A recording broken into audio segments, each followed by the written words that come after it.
ẹ wo máa kan ní Ìbàdàn nísìn Najeemu Ilẹrọ wọ́n ní tẹ́ bá dé ọ̀dọ̀ máa yẹn wọ́n ló lóòdù àwọn èèyàn àlìjànú ló fi dè wọ́n mọ́lẹ̀ bámú ọ̀tọ̀ ni wèrè Ọlọ́run ọ̀tọ̀ la Sàtánì Ọlọ́run ọ̀tọ̀ la àlìjànú Ọlọ́run ọ̀tọ̀ la bírun Ọlọ́run ọ̀tọ̀ làwọn tí ń tan kándù nínú Islam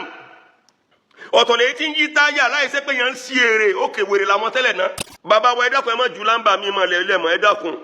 dákun èyí tẹ́ sọ yóò kàn kó bá yín tán bá wú òkú bíi 20 wá bá yín ẹ̀yin gan ẹ kú dànù ẹ wú kú. bàbá wa bàbá alálùbáríkà bàbá olóríire tí wọ́n sọ̀rọ̀ lẹ́nujọ́ mẹ́ta yìí tí wọ́n ní pé tí màálù bá gbọ́ wípé ànábọ̀ Muhammad sallallahu alaihi wasallam tán ni tán bá gbọ́ pé ó ti kú pẹ́ni tó bá sọ sí létí tí wọ́n ní kò ní fara rí lọ wọ́n tún gbé mi jáde wọ́n ní òkú tó bá ti kú fún 100 years 200 years wọ́n ní tẹ́ bá wú jáde àbí tẹ́ bá gbé kalẹ̀ tẹ́ bá wá dárúkọ ànábọ̀ Muhammad sallallahu alaihi wasallam wọ́n lókú náà yóò jí òkú náà yóò sì dìde ẹ jọ̀ọ́ nítorí t'Ọlọ́run ẹ má jẹ́ kí Islam ẹ má jẹ́ kó sú àwọn tó àwọn kan sunkún lábẹ́lẹ̀ o ẹ má jẹ́ kó sú àwọn èèyàn tó wù ṣe o ọ̀pọ̀lọpọ̀ èèyàn ti kúrò nínú Islam o àwọn aláìní kan ṣe wọ́n ti kúrò nínú Islam ẹni tí ò lè kírun wákàtí márààrún dédé ó ti kúrò nínú Islam ẹni tí ò lè gbàwẹ̀ Ramadan ó fi ti yín kẹ́wọ́ ó fi tòpọ̀lọpọ̀ àwọn nǹkan kẹ́wọ́ ó kúrò nínú Islam bọ́ àwọn kan sì wà tó yẹ pé wọ́n sì remain loyal tán láwọn fẹ́ ṣe Islam yìí torí peace tán rí ń bẹ̀ tẹ́yìn sọ di pieces kò ká àwọn ṣáà máa dúró t'Ọlọ́run àtànábọ̀ Muhammad ẹ jọ̀ọ́ nítorí Ọlọ́run ẹ lọ wo báwọn èèyàn ṣe ń fi ọ̀rọ̀ yín káàkiri cruise ẹ lọ wo bàbá wa lẹ́jẹ́ ẹ jọ̀ọ́ nítorí t'Ọlọ́run ìwà ànábì ti pa ànábì lé kò nídìí kéèyàn kan fi kún iṣẹ́ ọwọ́ ànábì ti pa ànábì lé kò nídìí kéèyàn kan fi kún ìpèpè ànábì ti pa ànábì lé kò nídìí kéèyàn fi kún kí ló dé irú ayé wo la wá báyìí generation wo la wà yìí náà ẹ jọ̀ọ́ nítorí t'Ọlọ́run ẹ lọ wo orí social media ẹ lọ wo nǹkan táwọn èèyàn ń sọ káàkiri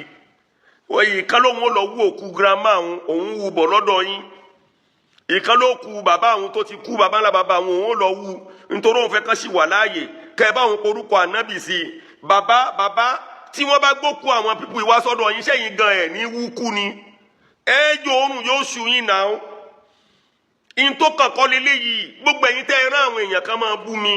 in tí mò ń sọ leléyìí Islam ti fẹ́ di ẹ̀sìn awọ́rò ẹ jọ̀ọ́ nítorí Ọlọ́run ṣé dandan ni ká wà Islam wallahi lazim Islam ò nídìí ká fi kún kò nídìí ká yọ kúrò ṣùgbọ́n ẹ lọ wo tó fi ń blackmail Islam origin wàhálà tó ń ṣẹlẹ̀ nínú Islam lọ́wọ́ yìí a máa kàn sọ̀rọ̀ síbi tọ́rọ̀ wà ní wáyé tó ń kálukú ṣe dúró lórí ilé ni ẹ jẹ́ ká yọ̀dọ̀ títí ń bẹ nínú Islam àwọn wèrè tó kó wa nínú Islam ti pọ̀jù àwọn dáadáa lọ ìbò lẹ fẹ́ fi ṣe Sheikh Adam Abdullah Al-Alori ìbò lẹ fẹ́ fi sí Sheikh Kamaluddin Al-Adabi Sheikh Tajuddin Al-Adabi Sheikh Tajul Mumin ìbò lẹ fẹ́ fi ṣe wọn sí Sheikh Yusuf Al-Arbaji ìbò lẹ fẹ́ fi ṣe àwọn bàbá yìí sí bàbá wa Agbárí Gidomo ìbò lẹ fẹ́ fi ṣe wọn sí bàbá wa kòkéwù kòbéèrè ìbò lẹ fẹ́ fi ṣe wọn sí intan ṣe ní ìsìn ti kọjá táwọn bàbá yìí ṣe sílẹ̀ peace and unity and harmony and humanity làwọn bàbá yìí lò ẹ̀yin náà wo gbogbo ilé ìṣòrí dandan kájú lámbà kalẹ̀ nítorí ànábì ni káwọn èèyàn tó gba ìsìláàmù ni ayé ìjọ́hun ni rọ́bò ayé tá a wà nísìnyí rọ́ọ̀bò mọ́ ẹ jọ̀ọ́ nítorí Ọlọ́run ẹ̀yin bàbá wa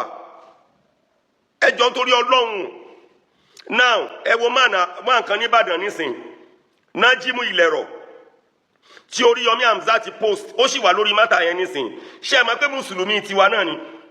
ṣé ẹ mọ̀ pé ọmọ ìyá wa ni wọ́n ní tẹ́ ẹ bá dé ọ̀dọ̀ máa yẹn wọ́n ló lòdù àwọn èèyàn àlìjànú ló fi dè wọ́n mọ́lẹ̀ bámú débi pé àwọn èèyàn tí wọ́n nílé wọn jèrè ọmọ mọ́ àwọn tí wọ́n ti rò kàn báwọn ti tọ́ ọmọ pọ́mọ ní òwò lédè àwọn ọmọ wọn ò jẹ́ èèyàn mọ́ wọ́n ní tẹ́ ẹ bá ilé wọ ọ̀dọ̀ máa yẹn báyìí àgbá kò ti dé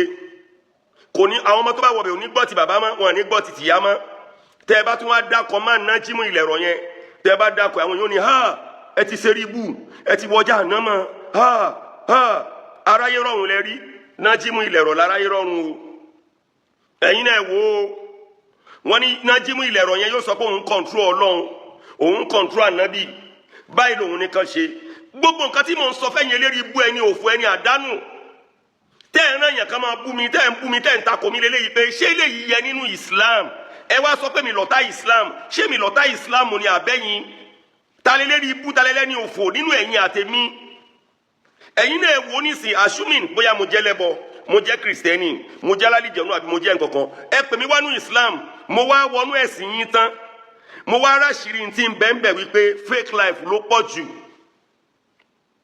ìta gbọ́ innaka la ala khuluqin azim ìta fi ròyìn Islam rèé èwo ni gbogbo eléyìí bá yẹ̀wò bẹ́ẹ̀ ṣe tako mudirul markaz habiballahi adam abdallah alori èwo bẹ́ẹ̀ ṣe tako tó èwo bẹ́ẹ̀ ṣe ń kọ́ ti fídíò bàbá yẹn ẹ̀yin náà èwo lọ́tún lósì ẹ wo gbogbo ẹ̀ lọ́tún lósì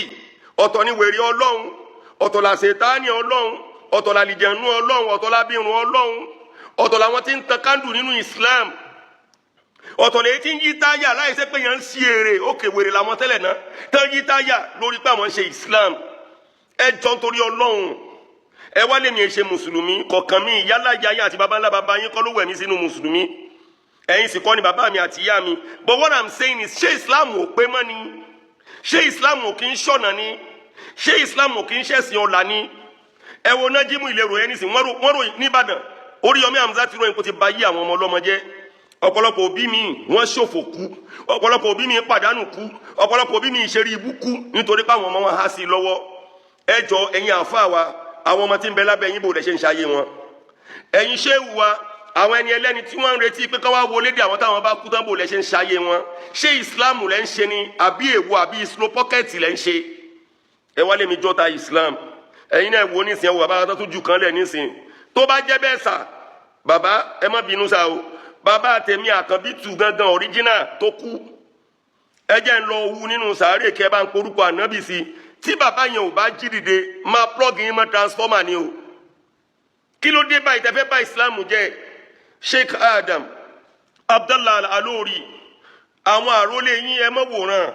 in tó kàn kọ́ ni kẹ́ ẹ bára yín jà lẹ́gẹ̀sì táwọn bàbá yín filẹ̀ ni ẹ tẹ̀lé Sheikh Kamaluddin Al-Adabi ọlọ́run bá wa kẹ́ wọn ẹ̀yin àrólé wọn ẹ̀ mọ́ wòran àwọn baba ńlá baba yín ló ṣiṣẹ́ yìí lẹ̀ ẹ̀ mọ́jọ́ bàjẹ́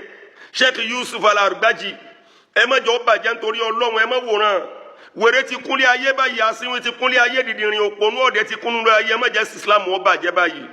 àwọn èèyàn orí Islam lẹ́sìn ọ̀là mọ́ àwọn èèyàn orí Islam lẹ́sìn àṣeyọrí mọ́ àwọn èèyàn orí Islam lẹ́sìn rírí bá ti ṣe àti rírọ́nà gbégbá mọ́ ẹ jọ̀ọ́ ẹ jẹ́ ká mọ̀ pé Islam is religion of peace and religion of humanity ẹ jọ̀ọ́ bàbá wa ẹ dákun ẹ má ju lámbà mi mọ̀ lẹ́lẹ́mọ̀ ẹ dákun èyí tẹ́ ẹ sọ yìí yóò kàn kó bá yín tán bá wú òkú bíi 20 wá bá yín ẹ̀yin gan ẹ kú dànù ẹ wú kú ẹ gbàgbé rádaràda tẹ́ bá lẹ̀ ń ṣe súfì ẹ má kó bá wọn ní súfì original àwọn èèyàn ti pa yín lé náà àwọn agán pa yín lé náà ẹ jọ nítorí tọ́lọ́run abẹ́yìn ni ẹ jẹ́ kí peace humanity love and unity ẹ jẹ́ kó reign ojú òun la tó fẹ́ gbé gbogbo ògbé yìí God ayé ń lọ sópin ẹ jọ nítorí ọlọ́run àwọn èèyàn ti ń fi Islam múlẹ̀ anyhow Islam ti di bí nǹkan tó fi gbẹ̀rí ara ẹ jọ nítorí ọlọ́run ẹ̀yin ọmọ ìyá mi kristẹni ẹ̀yin ọmọ ìyá mi oníṣẹ̀ṣe ẹ̀yin ọmọ ìyá mi mùsùlùmí it's not that bóyá wọ́n ń pè mí lóníṣẹ̀ṣe bíi tiyín bóyá mò ń bá yín ṣe bóyá wọ́n ń pè mí lóní kristẹnity tiyín bóyá mò ń bá yín ṣe mo dúró lórí ìfẹ́ kóníkálukú dúró lórí ẹ̀sìn ẹ̀ ká mọ̀ bu ọlọ́run ara wa ká mọ̀ bu ẹ̀sìn ara wa ká sì mọ̀ fìra wa ara rè ẹ jọ nítorí ọlọ́run ẹ jẹ́ ká allow peace love unity harmony and humanity kó reign ọmọ Àkànbí tún náà ni o I love you all.